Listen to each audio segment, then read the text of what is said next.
जय हिंद मेरे प्यारे दोस्तों, मैं हूं रे। आप सभी का स्वागत करता हूं आपके अपने प्यारे प्लेटफॉर्म अचीव सीएपीएफ सीडीएस पर।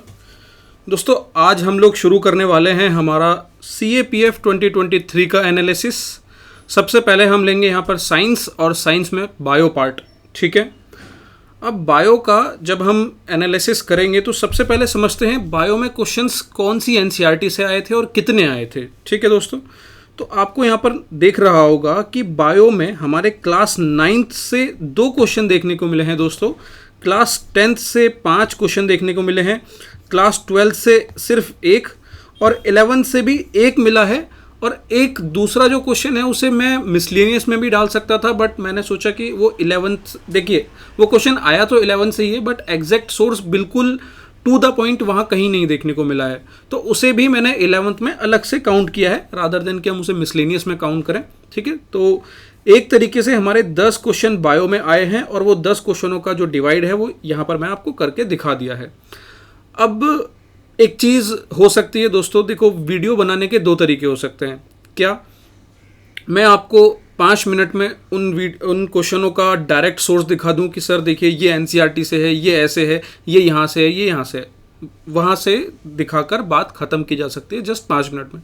बट हो सकता है कि ये वीडियो थोड़ी सी लेंदी जाए, क्योंकि एनसीईआरटी का सोर्स बताते समय मैं आपको थोड़ी सी फ्यूचर के लिए स्ट्रेटजी, उसके साथ साथ प्रीवियसली वो क्वेश्चन कहाँ देखा गया था और सिर्फ एनसीईआरटी नहीं और कहाँ कहाँ से हम उसे थोड़ा सा भी लॉजिक लगाकर कैसे सॉल्व कर सकते थे, वो सारी चीज़ें यहाँ पर मैं डिटेल में डिस्कस करूँगा। तो हो सकता है कि वीडियो थोड़ी सी लेंदी आपको देखने को मिले, बट मैं ये ज़रूर गारंटी देता हूँ कि ये वीडियो आपके लिए 2024 के लिए बहुत बहुत बहुत ज़्यादा हेल्पफुल होने वाली है और आपको ये ज़रूर आइडिया लग जाएगा कि अब हमें साइंस में, बायो में या फिर आगे जो वीडियोज़ आने वाली हैं उसे कैसे लेकर चलना है। ठीक है, तो वो सारी स्ट्रेटेजी भी समझेंगे और यहाँ पर हम शुरू करते हैं अपने एनालिसिस को। और मैं आपको बता देता हूँ कि यहाँ मतलब इस बार बायो थोड़ा सा हैरान करने वाला था। हैरान इन द सेंस कि चीज़ें इजी आई हैं, बट जो एक तरीके से क्लासिफिकेशन होता है कि आप देखेंगे 9th में हमारे 3 चैप्टर हैं बायो के, उसी तरीके से 10th में 4 चैप्टर हैं, तो कभी ना कभी तीनों चैप्टर में से 9th क्लास के एक क्वेश्चन देखने को मिलेगा। 12th में 4 चैप्टरों में से 2-3 चैप्टर में से एक क्वेश्चन या 2 क्वेश्चन देखने को मिलेंगे। बट यहाँ पर एक अलग ही क्लासिफिकेशन इस बार था। आप नोटिस करेंगे क्लास 9th में एक चैप्टर से ही दोनों क्वेश्चन पूछे हैं, क्लास 10th में एक चैप्टर से ही पूरे 5 क्वेश्चन पूछ लिए हैं। तो मतलब हमारा 9th-10th में सिर्फ 2 ही चैप्टर हैं जहाँ से ये 7 क्वेश्चन आ चुके हैं। तो ये थोड़ा सा अजीब था इस बार का जो डिवीजन था, वो यूपीएससी ने आई डोंट नो कैसे किया है। तो चलिए हम शुरू करते हैं हमारा बायो का जो है एनालिसिस। देखिए दोस्तों, सबसे पहला क्वेश्चन है यहाँ पर, which organelles other than nucleus in eukaryotic cell has its own DNA, ribosomes and protein. मुझे लगता है पेपर का और साइंस का सबसे आसान क्वेश्चन यही है। ये क्वेश्चन आप लोगों ने गलत नहीं किया होगा, उम्मीद करता हूँ। इसका राइट आंसर होगा दोस्तों माइटोकॉन्ड्रिया। ठीक है, माइटोकॉन्ड्रिया। अब ये क्वेश्चन आया कहाँ से, इसका डायरेक्ट सोर्स आपको मैं दिखाता हूँ। आपकी एनसीईआरटी में कौन सी एनसीईआरटी? क्लास 9th है, चैप्टर 5 है, the fundamental unit of life, page 65। यहाँ पर आप देखेंगे माइटोकॉन्ड्रिया के बारे में आपको यहाँ मेंशन किया है। क्या किया है? They have their own DNA and ribosomes. Mitochondria have their own DNA and ribosomes. यही आपसे पूछा है कि कौन सा ऑर्गेनेल जो है न्यूक्लियस के अलावा अपना डीएनए, राइबोसोम्स और प्रोटीन तीनों चीज़ रखता है। ठीक है, तो वो यहाँ पर माइटोकॉन्ड्रिया होने वाला है।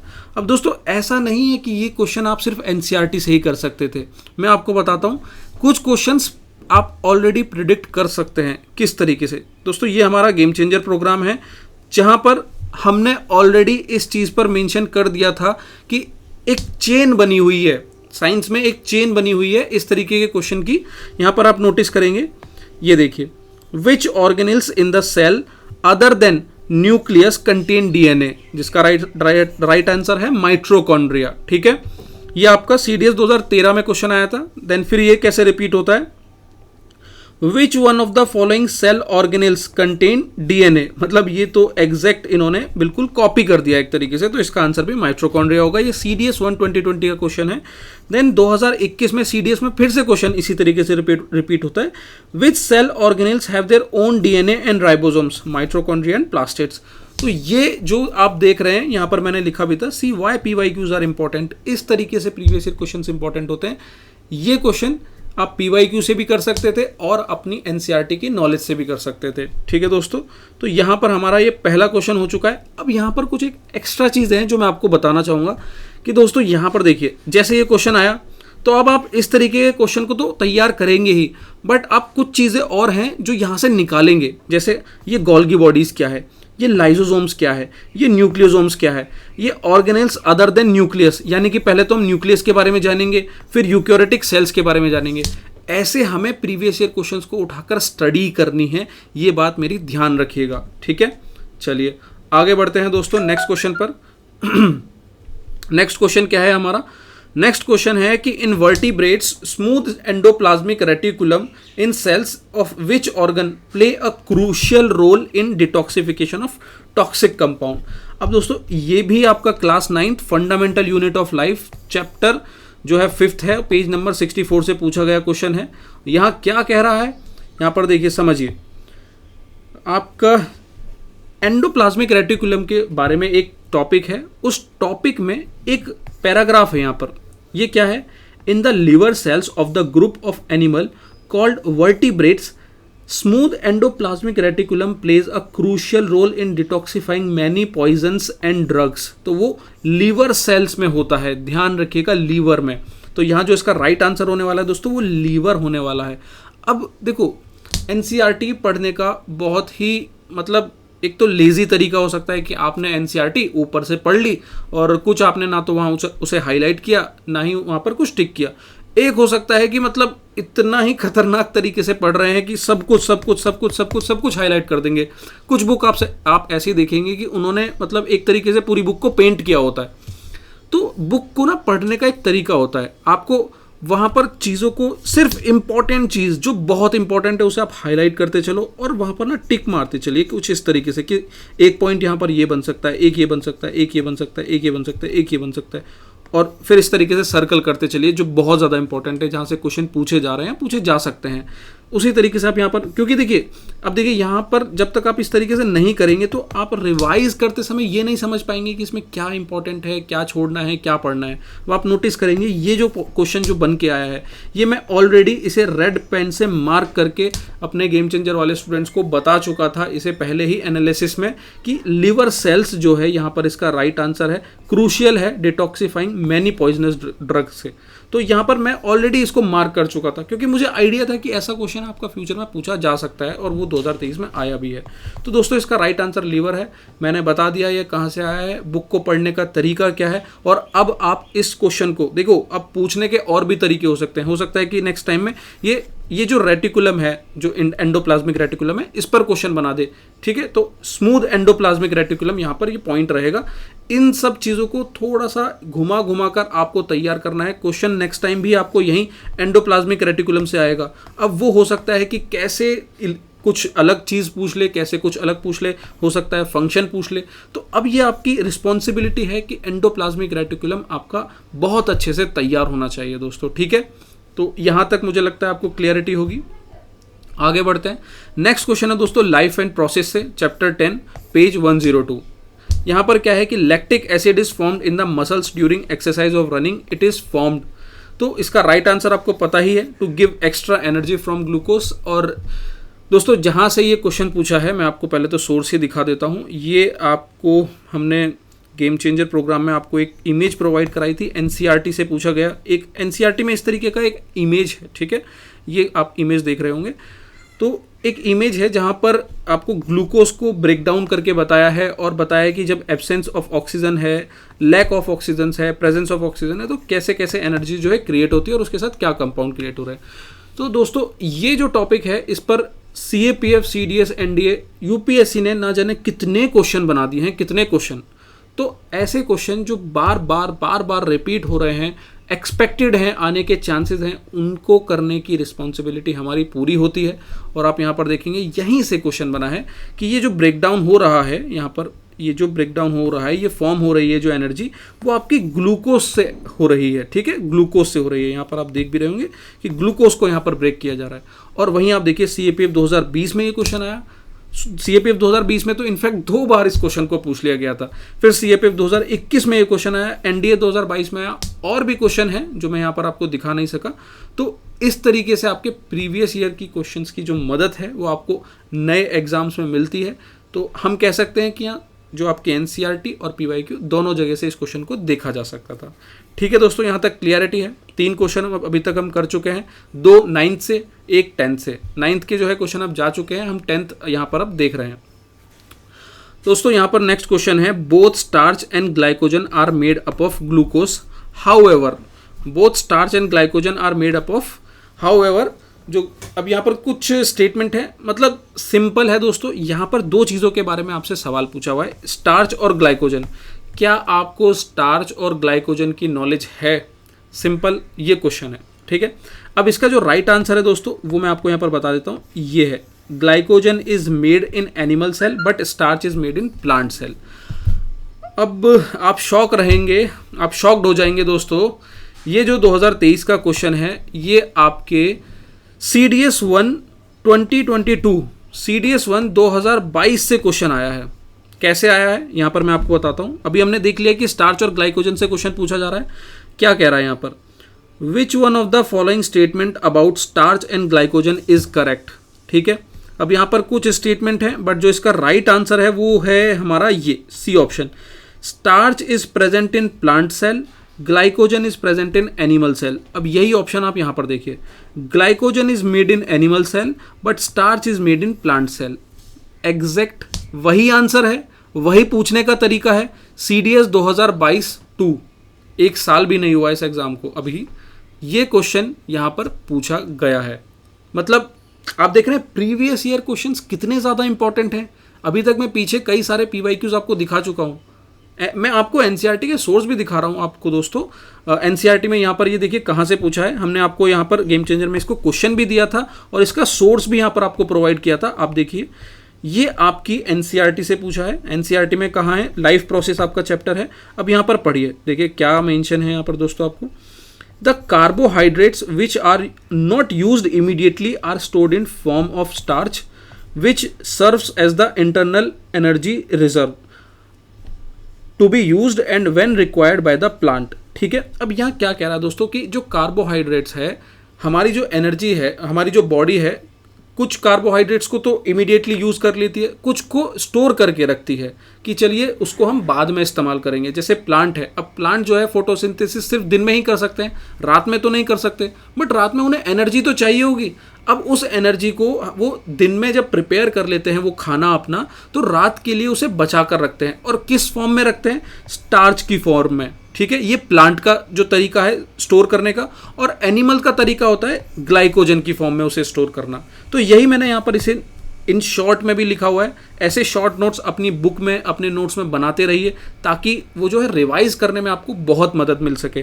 तो मैंने यहाँ पर देखो सिंपल इस पैराग्राफ को एक इस तरीके से बना दिया है चार्ट में कि जो एनर्जी है वो स्टोर की जाती है प्लांट और एनिमल में in the form of starch और in the form of glycogen. तो ये दोस्तों यहाँ से क्वेश्चन आपका था। लाइफ एंड प्रोसेस आपका जो चैप्टर था यहाँ मैंने आपको दिखा दिया है। यही आपसे यहाँ पूछ रहा है कि बोथ स्टार्च एंड ग्लाइकोजन जो है ग्लूकोज से जो बनते हैं वो किस फॉर्म में कहाँ पर स्टोर होते हैं या कौन उन्हें बना रहा होता है। तो ग्लाइकोजन जो है एनिमल सेल में बन रहा है, स्टार्च जो है प्लांट सेल में बन रहा है। तो दोस्तों ये आपने यहाँ पर देख लिया इसका आंसर। अब ये तो थी चीज़ें जो आपने सिर्फ ऊपर ऊपर से पढ़ ली। अब देखो दोस्तों कुछ चीज़ें हैं जो प्रैक्टिसेस है, मैं आपको समझा रहा हूँ कि कैसे इंसान को एनालिसिस करना होता है। अब एक आम स्टूडेंट, नॉर्मल स्टूडेंट इस क्वेश्चन का सिर्फ आंसर देखेगा, अच्छा भाई glycogen is made in animal cell, starch is made in plant cell. यहाँ उसने इसको रट लिया, तैयार कर लिया और इसको छोड़ दिया, आगे बढ़ गया। बट क्वेश्चन हो सकता है कि ये रिपीट हो जाए, बट यहाँ पर एग्जामिनर ने दोस्तों आपको हिंट दी है कि मैं आगे क्या पूछने वाला हूँ। अब देखिए ये जो स्टेटमेंट है इसी तरीके का आपका C स्टेटमेंट है, इसी तरीके का D है। यहाँ पर भी वही बात हो रही है कि भाई स्टार्च और ग्लूकोजन क्या दोनों में होते हैं, जो दोनों में नहीं होते हैं, मतलब इस तरीके की जो है घुमा घुमा के इस ऑप्शन को क्रिएट किया है। तो यहाँ तो हमारे लिए काम की ज़्यादा चीज़ है नहीं, बस इस स्टेटमेंट को अगर हमने रट लिया। अब जो काम की चीज़ है वो हमारे लिए A स्टेटमेंट में है। A स्टेटमेंट क्या कह रहा है, starch is present in liver and glycogen is present in red blood cell. तो दोस्तों हमारे लिए अब ये जानना ज़रूरी हो जाता है कि जो ग्लाइकोजन है वो बनाता तो एनिमल सेल है, मतलब एनिमल में फाउंड होता है, और स्टार्च जो है प्लांट में फाउंड होता है। बट अब वहाँ उसकी लोकेशन पर ध्यान देना है कि भाई जो स्टार्च है उसकी लोकेशन क्या है और ग्लाइकोजन है उसकी लोकेशन क्या है। मतलब ये एक स्टेप आगे बढ़ गए हैं। आपको यहाँ पर एक हिंट मिली है, ये आप देखेंगे इन चारों ऑप्शनों में से ये ऑप्शन एकदम अलग है।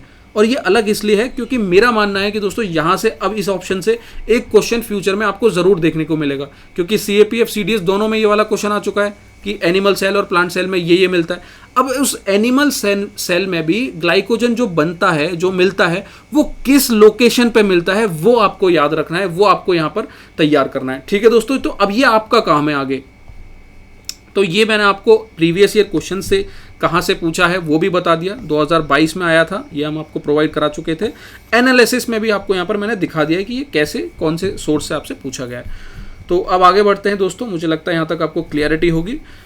मैं आपको दोस्तों साथ के साथ ये भी बता रहा हूँ कि 2024 में CAPF में और CDS 2 2023 में क्या पॉसिबिलिटीज़ हो सकती हैं क्वेश्चन बनने की, और कैसे हमारा PYQs, जिस पर हम लोग आमतौर पर भरोसा नहीं करते हैं, हमें लगता है कि यार प्रीवियस ईयर क्वेश्चन से तो क्वेश्चन आते ही नहीं हैं, क्यों करें हम PYQs को। बट मैं आपको दिखाता हूँ आपके CAPF 2023 में दोस्तों मतलब 30 से 40 क्वेश्चन सिर्फ प्रीवियस ईयर क्वेश्चन थे, जो कि मैं आपको आगे फ्यूचर में और अच्छे से क्लियर करूँगा। Class 10th life process page 100 से एक और क्वेश्चन यहाँ कह रहा है दोस्तों, for the digestion of carbohydrates protein and fat enzymes such as amylase, trypsin and lipase are required. It is secreted into the duodenum through. अब इसका आंसर दोस्तों पैनक्रियाटिक जूस है, राइट आंसर जो है। अब ये क्यों है मैं आपको बताता हूँ। सिंपल, आपने क्वेश्चन समझ लिया होगा कि भाई आपका जो कार्बोहाइड्रेट, प्रोटीन और फैट है उसे डाइजेस्ट करने के लिए कुछ एंजाइम की ज़रूरत पड़ती है, वो है एमाइलेज, ट्रिप्सिन और लाइपेज। अब ये कौन सिक्रीट करता है ये पूछा है। तो देखो सिंपल है, प्लाज्मा, लिम्फ तो आपका यहाँ पर नहीं हो सकता है। दो ऑप्शन में आप कंफ्यूज होंगे, या तो बाइल या पैनक्रियाटिक जूस। और इसको जो है मैं आपको दिखाता हूँ, आपके एनसीईआरटी में मेंशन है। ये हमने एनसीईआरटी की जो क्लिप है वो प्रोवाइड भी कराई थी, और प्रीवियस ईयर क्वेश्चन के साथ यहाँ पर देखो, यहाँ दे रहा है कि द पेनक्रियाज, एक minute, the pancreas secretes pancreatic juice. Pancreas जो है पैनक्रियाटिक जूस सिक्रीट करते हैं जो कंटेन करते हैं एंजाइम्स लाइक ट्रिप्सिन्स। ट्रिप्सिन किस लिए? To digest protein, lipase for breaking down emulsified fats. ठीक है दोस्तों, तो यहाँ पर जो आपका ये आंसर होने वाला है वो पैनक्रियाटिक जूस होने वाला है, जो यहाँ पर आप एनसीईआरटी में देख रहे होंगे।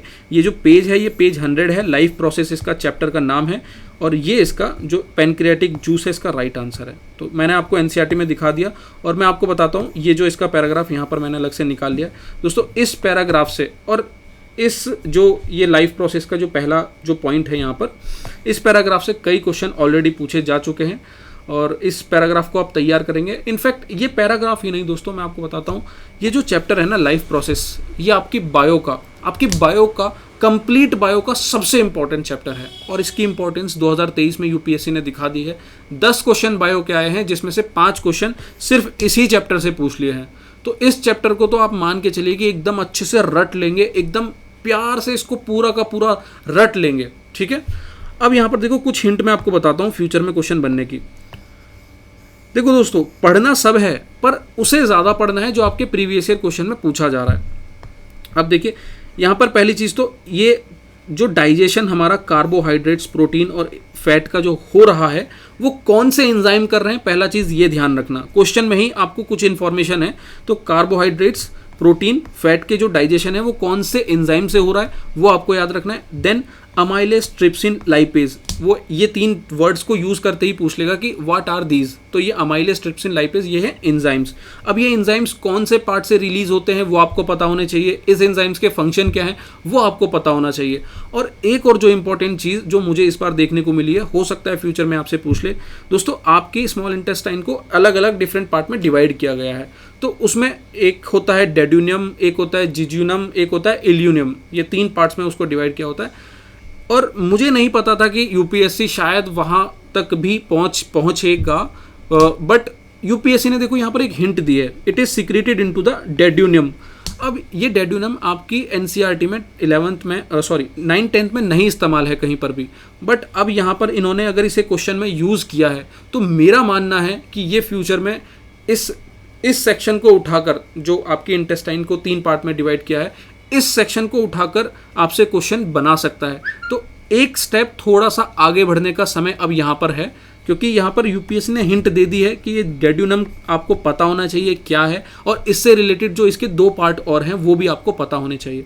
तो देखो, यूपीएससी का ना माइंडसेट समझते चलो दोस्तों, अगर नहीं समझोगे तो आप पीछे रह जाओगे, और जो बच्चा समझेगा वो सिलेक्शन लेता जाएगा। ठीक है, तो ये थोड़ा सा अब यहाँ से एनालिसिस जब आपने किया तो इसको आपने तैयार कर लिया। आगे बढ़ते हैं हम, यहाँ पर इसका जो क्लियरिटी है मैं आपको दे चुका हूँ। देन नेक्स्ट जो है आपका लाइफ प्रोसेस से ही क्वेश्चन पूछा है। ये क्या पूछा है दोस्तों, मैं आपको समझाता हूँ। The lymph is mainly formed from the plasma of blood and it surrounds the cell. The main difference between the blood and lymph. Simple है दोस्तों, आपसे lymph के बारे में पूछ रहा है। lymph, what do you mean by lymph? अब देखिए दोस्तों, यहाँ पर मैंने क्या कहा है कि हमेशा ऑप्शंस को भी रेडी करके रखिए। अब यहाँ bile, plasma, lymph, pancreatic juice, lymph यहाँ पर भी आपको ऑप्शन में दिया है, यानी कि कहीं ना कहीं यूपीएससी लिम्फ के पीछे पड़ा हुआ है। लिम्फ को आप देखेंगे, ये तो आपके ऑप्शन में रहा, आपको अब आगे जाके लिम्फ पर थोड़ी सी ज़्यादा डिटेल एनालिसिस करना है ऑप्शंस के ध्यान में रखते हुए। बट ये जो CAPF 2023 में ये क्वेश्चन आया, वैसे तो दोस्तों इसका जो सोर्स आपको देखने को मिलेगा ये आपकी NCERT क्लास 10th में देखने को मिलेगा। क्लास 10th में लाइफ प्रोसेस में एक लिम्फ के ऊपर पूरा एक पैराग्राफ है, बट दुख की बात यह है कि इस पैराग्राफ में इस इंफॉर्मेशन को इंक्लूड नहीं किया है। मतलब जो इसका आंसर है कि lymph does not contain red blood cell, इसके बारे में कोई इन्फॉर्मेशन नहीं है, और इनफैक्ट जो भी ऑप्शन में चीज़ें दी हुई हैं वो कुछ यहाँ पर मेंशन नहीं की है। बट मेरा हमेशा आप बच्चों से कहना है कि दोस्तों जो सिलेबस है वो सिर्फ आपकी NCERT नहीं है, सिर्फ NCERT नहीं है सिलेबस आपके लिए प्रीवियस ईयर क्वेश्चंस भी है। मैं आपको बताता हूँ, कुछ क्वेश्चन अगर आपको ऐसे देखने को मिले होंगे जो आपकी NCERT में कहीं नहीं होंगे, तो मैं शर्त से कह सकता हूँ कि वो क्वेश्चन कहीं ना कहीं आपको PYQs में दिए होंगे, क्योंकि यूपीएससी फालतू में चीज़ों को नहीं पूछती है, वो कहीं ना कहीं आपको ऑलरेडी हिंट दे चुकी होती है, और देन वो फिर नया जब क्वेश्चन बनाती है तो हमें लगता है कि वो NCERT में तो था नहीं, वो कहाँ से पूछ लिया। अब जैसे कि मैंने आपको कहा, ये डेड्यूनम पर आपकी NCERT में कहीं पर कुछ मेंशन नहीं है 9th और 10th में, बट अगर इन फ्यूचर डेड्यूनम पर क्वेश्चन आता है तो आपको ये लगेगा कि ये क्वेश्चन कहाँ से पूछ लिया। तो मैं आपको बता रहा हूँ कि यहाँ जो यूपीएससी आपको हिंट दे चुकी है कि इसके बारे में जानकारी रखिए। मतलब सिर्फ डेड्यूनम नहीं, इससे रिलेटेड जो 2 और चीज़ें हैं, इल्यूनियम और जिजुनम। ठीक है दोस्तों, तो ये चीज़ है। अब मैं आपको बताता हूँ, ये जो क्वेश्चन है लिम्फ वाला आपका प्रीवियस ईयर क्वेश्चन में पूछा जा चुका है। और कब पूछा है ये आप देखिए, CDS 2018 में ये क्वेश्चन आया था, विच one of the following statement about lymph is correct, कि इससे रिलेटेड क्या स्टेटमेंट है जो है करेक्ट है। अब दोस्तों करेक्ट तो ये रहा, और इसके बारे में यहाँ पर इंफॉर्मेशन दी भी है, बट यहाँ पर जो इनकरेक्ट जो हैं, जैसे कि बी ऑप्शन है, lymph contained red blood cell such as RBC, lymph is also circulated by the blood circulating heart, lymph only transport hormones. अब मैं हमेशा कहता हूँ कि जब भी आप क्वेश्चन कर रहे हैं PYQs, तो सिर्फ आंसर तक मत रुकिए। ये एक नॉर्मल स्टूडेंट की स्ट्रेटेजी है कि वो सिर्फ आंसर देखेगा और आगे बढ़ जाएगा, बट जो सिलेक्ट होने वाला कैंडिडेट है वो सभी ऑप्शंस को तैयार करेगा और उनके बारे में रिसर्च करेगा। तो दोस्तों जब मैंने यहाँ पर ये पढ़ा था तो मैंने तभी अपनी NCERT में, अब मतलब आपका ये काम होना चाहिए, तभी मैंने अपनी NCERT में लिख लिया था कि लिम्फ जो है उसमें RBC नहीं होता है। आप यहाँ पर देख रहे होंगे मैं NCERT में पहले ही लिख चुका था, तो यहाँ पर कोई भी RBC लिम्फ में नहीं मिलता है, और ये मुझे यहाँ से इसके बी ऑप्शन से देखने को मिला है जब मैंने यहाँ पर इसको एनालाइज किया, क्योंकि यहाँ कह रहा है कि lymph contain blood cell such as RBC। तो अगर ये सही होता तो यहाँ पर ये करेक्ट होता, तो ये करेक्ट नहीं है। तो जब आपने इसे सर्च करा तो आपने पाया कि लिम्फ में RBC नहीं होता है। ठीक है, और लिम्फ में RBC नहीं होता है, WBC होता है। ये भी मैंने यहाँ पर मेंशन किया है कि लिम्फ में WBC होता है, RBC नहीं होता है। अब इसी चीज़ को ध्यान में रखते हुए यूपीएससी ने क्वेश्चन दिया और ऑप्शन में लिख दिया कि lymph does not contain RBC। अब बेशक ये आपकी NCERT में नहीं है, बट आपके PYQs में है, और PYQs से थ्रू वो आपकी NCERT में जाना चाहिए था। ये तरीका होता है एकदम सही स्ट्रैटेजी जो तैयार करता है बच्चा जो सिलेक्टेड कैंडिडेट है। ठीक है दोस्तों, अब यहाँ पर जो अदर ऑप्शन है आपको इन्हें फ्यूचर में तैयार करना है। यहाँ पर वही बात कह रहा है कि देखिए lymph does not contain white blood cell, ऐसा नहीं है। लिम्फ जो है वाइट ब्लड सेल कंटेन करता है, ये मैंने यहाँ पर अलग से मेंशन भी किया है। उसके बाद यहाँ कह रहा है lymph contain both red blood cell and white blood cell, ऐसा भी नहीं है, वो सिर्फ WBC करता है, RBC नहीं करता है। Lymph contain does not contain any cell, अब यहाँ कह रहा है कि कोई भी सेल नहीं करता, ये भी गलत है, WBC तो करता ही है ना। तो यहाँ पर जो ए स्टेटमेंट है lymph does not contain RBC, ये इसका सही है, और WBC जो है करता है। जो एक्स्ट्रा इन्फॉर्मेशन है वो अब आप अपनी NCERT में जाकर यहाँ पर मेंशन कर लेंगे। तो मुझे उम्मीद है दोस्तों आपको क्लियरिटी हो रही होगी कैसे हमें PYQs का एनालिसिस करना होता है, कैसे हमें उस PYQs को उसमें मिलने वाली एक्स्ट्रा इन्फॉर्मेशन है अपनी बुक में लिखनी होती है। और यहाँ बुक में ही नहीं, मैं सारी की सारी चीज़ें एनालिसिस करने का तरीका, क्या स्ट्रैटेजी हमें इस्तेमाल करनी चाहिए, बुक को कैसे पढ़ना चाहिए, PYQs को बुक में कैसे ऐड करना चाहिए, दोस्तों मैं सारी चीज़ें आपको यहाँ पर क्लियर कर रहा हूँ। उम्मीद है आपको ये वीडियो अच्छी लग रही होगी, और अगर कहीं पर भी आपको ये वीडियो हेल्पफुल लग रही है दोस्तों तो प्लीज़ लाइक करें, इसे सब्सक्राइब करें और अपने दोस्तों के साथ शेयर करें, क्योंकि तभी हमें ये सब करने में मोटिवेशन भी मिलता है, जब आपके बहुत प्यारे प्यारे कमेंट देखने को मिलते हैं, आपको चीज़ें जब आपके काम आ रही होती हैं। ठीक है दोस्तों, तो आगे बढ़ते हैं। एक और क्वेश्चन अब यहाँ पर है, ये 7वां क्वेश्चन है आपका, ये भी आपका लाइफ प्रोसेस से पूछा गया क्वेश्चन है। क्वेश्चन क्या कह रहा है, in some viral infection number of plates are reduced quickly और प्लेटलेट्स आर एसेंशियल बिकॉज। अब यहाँ पर पूछा है कि सिंपल प्लेटलेट्स क्यों एसेंशियल है, तो इसका राइट आंसर है platelets have role in blood clotting. मुझे उम्मीद है कि आपने सभी ने ये सही किया होगा, बट जिसने मिस्टेक की है मैं आपको यहाँ पर सोर्स भी बता देता हूँ। ये मेरी NCERT है, इसकी हालत थोड़ी ख़राब है, बट इसको आपको मैं दिखाता हूँ। यहाँ पर यहाँ दे रखा है आपको दोस्तों कि blood has platelets which circulate around the body and plug these leaks by helping to clot the blood as this point of injury। तो जो ये ब्लड को क्लॉट करने में जो है हमारी प्लेटलेट्स हेल्प करती है, वही इसका राइट आंसर है, ऑप्शन डी। अब देखिए दोस्तों, हमने समझ लिया कि NCERT में यहाँ से था, आपके लाइफ प्रोसेस के इस चैप्टर से, इस पेज से। अब मैं आपको दिखाता हूँ, ये प्रीवियस ईयर क्वेश्चन भी है, PYQs भी है।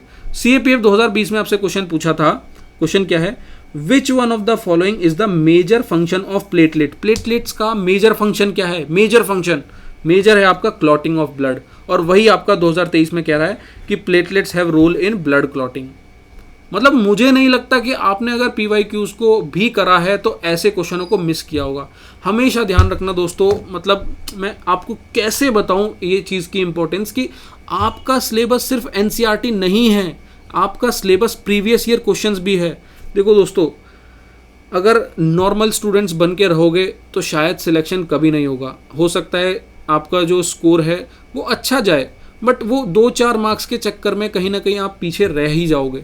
तो थोड़ा सा स्मार्ट वर्क करने की कोशिश करो, सिर्फ NCERT ही नहीं, प्रीवियस ईयर क्वेश्चंस को भी, मतलब PYQs तो आप ये समझ लीजिए दोस्तों कि आपका लाइफ लाइन है इस एग्ज़ाम का, NCERT के साथ साथ, तो वो भी आपको करने हैं। अब मैं इंपॉर्टेंस आपको दिखा ही रहा हूँ हर क्वेश्चन में उसकी एक्स्ट्रा। नेक्स्ट क्वेश्चन दोस्तों, अभी देखिए दोस्तों 7 क्वेश्चन हो चुके हैं। 7 में से 5 क्वेश्चन आपके 10th से पूछे गए थे, 2 क्वेश्चन आपके 9th क्लास से पूछे गए थे, और ये पांचों के पांचों क्वेश्चन आपके लाइफ प्रोसेस चैप्टर से पूछे। अब आ जाते हैं एक्स्ट्रा 11th और 12th के क्वेश्चन। अभी तक जो हमने 7 क्वेश्चन किए थे दोस्तों, मुझे लगता है वो सभी आसान है और वो साथ के साथ आपको ठीक करने चाहिए थे। अब क्वेश्चन है हमारा, the rate of an enzyme catalyzed reaction depends. अब ये जो रेट जो है एंजाइम का, जो रेट होता है कैटेलाइज जो होता है उसको करने का, वो किस पर डिपेंड करता है, ये इसका सवाल है।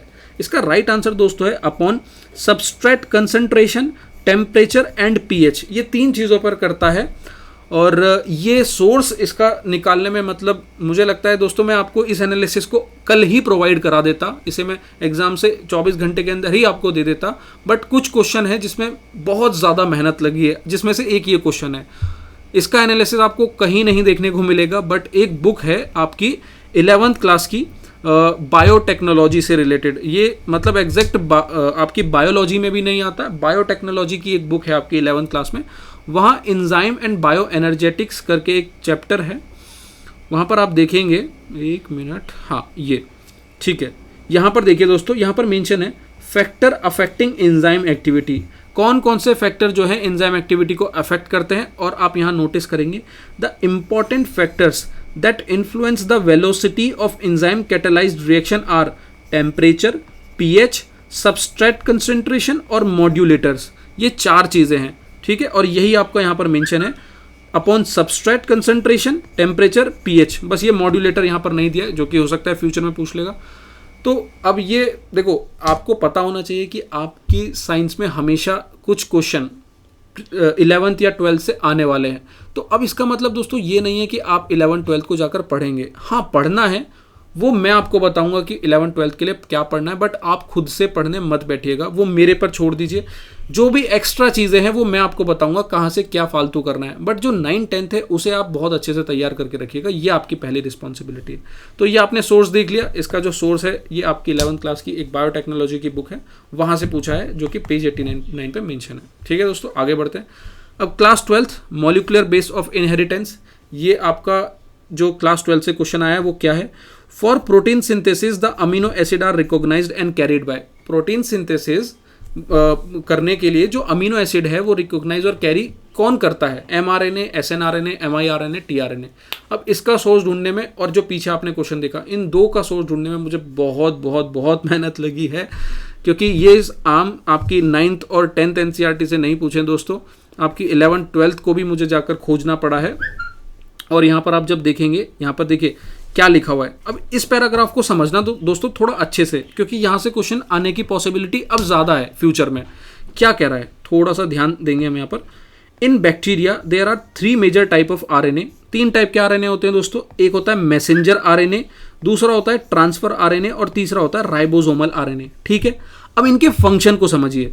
All 3 RNA are needed to synthesize a protein in a cell. ठीक है, प्रोटीन सिंथेसिस में इन तीनों का इस्तेमाल होता है, यहाँ तक क्लियरिटी है। आगे क्या कह रहा है, जो mRNA है उसका जो काम है वो प्रोवाइड करता है आपको द टेम्पलेट, वो टेम्पलेट प्रोवाइड कराता है mRNA। जो tRNA है वो ब्रिंग करता है amino acid and read the genetic code को। तो ये हमारा यहाँ पर आंसर है कि जो अमीनो एसिड है उस पर जो काम करता है वो ट्रांसफर करने का काम कौन करता है, हमारा transfer RNA tRNA। And then RNA plays a structural and catalytic role during translation. ठीक है दोस्तों, तो यहाँ पर देखो क्लियर है चीज़ें। tRNA ब्रिंग्स अमीनो एसिड, यही यहाँ पर कह रहा है कि प्रोटीन सिंथेसिस में जो अमीनो एसिड है उसे रिकॉग्नाइज और कैरी कौन करता है, वो आपका tRNA करता है, ट्रांसफर RNA। ये आपकी बायो का जो पेज नंबर है 109, चैप्टर 6 है, क्लास 12 है, मॉलिक्यूलर बेसिस ऑफ इनहेरिटेंस। मैंने सोर्स बता दिया, क्योंकि मेरा काम है आपको ये याद समझाना कि चीज़ें कहाँ से पूछी जा रही हैं, सोर्स क्या है वो मैं आपको दिखा रहा हूँ 12th। बट मैं कभी भी आपको ये सजेस्ट नहीं करूँगा कि जाके क्लास 11th और 12th को तैयार कीजिए। ठीक है, मैं आपको बताऊंगा कि 11th 12th में क्या करना है, और ये मेरी जिम्मेदारी है कि वहाँ से भी आपको बिना परेशान हुए काम की चीज़ निकाल कर मैं आपको दे पाऊँ। बट उसमें भी समय लगेगा, तो उसके लिए भी आप मुझे थोड़ा सा टाइम देंगे। अभी आप यहाँ पर सोर्स को देखिए, ये आपका 9th क्वेश्चन था, 12th क्लास से इसका सोर्स था, हमने इसे देख लिया है। ठीक है दोस्तों, चलिए अब दोस्तों ये लास्ट एक क्वेश्चन है जहाँ पर कह रहा है कि in humans urea is mainly formed from the metabolism of which one of the following components of food. अब इसका जो दोस्तों मुझे एनसीईआरटी में तो कहीं सोर्स नहीं देखने को मिला है, बट सोर्स एनसीईआरटी में नहीं मिला है इसका मतलब ये नहीं कि हम इसे छोड़ के आएंगे। मैंने हमेशा कहा है कि पहला सोर्स है हमारा एनसीईआरटी, दूसरा सोर्स है हमारा प्रीवियस ईयर क्वेश्चन।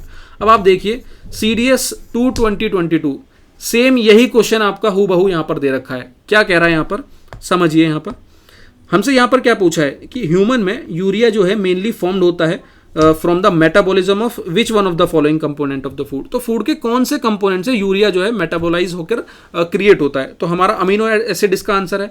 यहाँ पर सेम उसी तरीके से कह रहा है कि urea is produced by metabolism of, किसके मेटाबॉलिज्म से, प्रोटीन के, मतलब वही बात है अमीनो एसिड। तो अब देखिए CDS 2022 में जो क्वेश्चन आया वो आपका 2023 में आया, और पीछे भी मैंने अभी आपको दिखाया एक चैप्टर, एक क्वेश्चन था ग्लाइकोजन वाला, ग्लाइकोजन एंड स्टार्च वाला, वो भी आपका CDS 2022 में आया। तो CDS का क्वेश्चन 2022 के कैसे आपके 23 में आ रहे हैं, आपके सामने है दोस्तों। ये आपके डायरेक्ट एनसीईआरटी में नहीं देखने को मिलेगा, मैंने इसको देख लिया है। चैप्टर में इंफॉर्मेशन है बट इस तरीके की इंफॉर्मेशन नहीं है। ठीक है, तो ये आपका PYQ से पूछा हुआ क्वेश्चन है। तो देखो दोस्तों ये हमारा पूरा कंप्लीट हो गया। ठीक है, हाँ, अब कंक्लूजन क्या निकल के आता है दोस्तों, कंक्लूजन ये निकल के आता है, ध्यान से सुनिएगा। आपको क्लास 9th और क्लास 10th ये बुक दोनों बहुत अच्छे से करनी है, 9th और 10th। ठीक है, यहाँ पर कमी नहीं छोड़नी है। बायो यहाँ पर ऑब्वियसली आपके सिर्फ एक चैप्टर से पूछिए, बट हो सकता है कि फ्यूचर में वो सभी चैप्टरों से पूछे। और टेंथ में भी सिर्फ एक से पूछा है, बट हो सकता है फ्यूचर में भी वो सभी चैप्टरों से पूछेगी।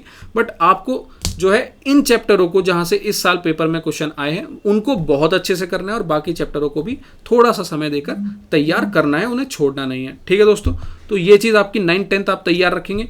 रही बात 11th की और 12th की, तो वो मैं आपको बताऊंगा कि वहाँ से क्या पढ़ना है। अगर आप खुद से उसे तैयार करने जाएंगे तो वहाँ मतलब आप परेशान हो जाएंगे, आप खो जाएंगे। तो वो जिम्मेदारी एक टीचर की होती है, मेंटर की होती है। वो मैं आपको बताऊंगा कि 11th और 12th में आपको क्या करना है, क्या नहीं करना है। अभी मैंने आपको जो सोर्सेज है वो बता दिए। और इस 9th 10th के करने के साथ साथ एक जो सबसे ज़रूरी चीज़ है दोस्तों, मतलब कभी मिस मत करना, ज़िंदगी में ध्यान रखना, अगर सिलेक्शन चाहिए तो PYQs को बहुत अच्छे से करना शुरू कर दो। प्रीवियस ईयर क्वेश्चंस आपके एक जो है NCERT के साथ सिलेबस का पार्ट होना चाहिए।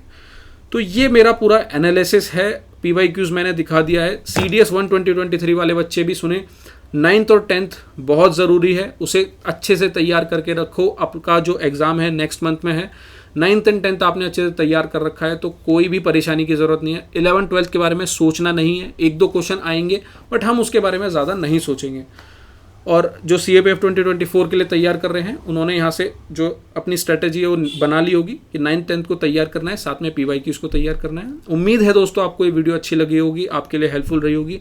अगर कहीं पे भी वीडियो आपको लगता है कि अच्छी है, मोटिवेशनल है, मेरे काम की है, तो आप अपना जो सपोर्ट है वो आप सब्सक्राइब करके, लाइक करके, या फिर एक कोई भी कमेंट हमारे लिए जो हमें अगर आप प्रेज़ करना चाहते हैं तो देखिए आपके कमेंट बहुत हमें पसंद आते हैं। जब आप कमेंट लिखते हैं कि सर ये एक अच्छा एनालिसिस था, यहाँ पर हम ये इम्प्रूव कर सकते हैं, यहाँ पर ये चीज़ की कमी रह गई है, मतलब किसी भी तरीके का कमेंट जो आपको महसूस हो रहा हो, कमी अगर यहाँ पर है तो आप अपनी कमी लिखिए। अगर चीज़ अच्छी है तो उसको प्रेज़ अगर आप कर सकते हैं तो करिए। हमें बताइए कि आपको ये एनालिसिस कैसा लग रहा है, कहीं पर अगर चेंज है तो वो भी बताइए, सब हम यहाँ पर इम्प्रूव करेंगे।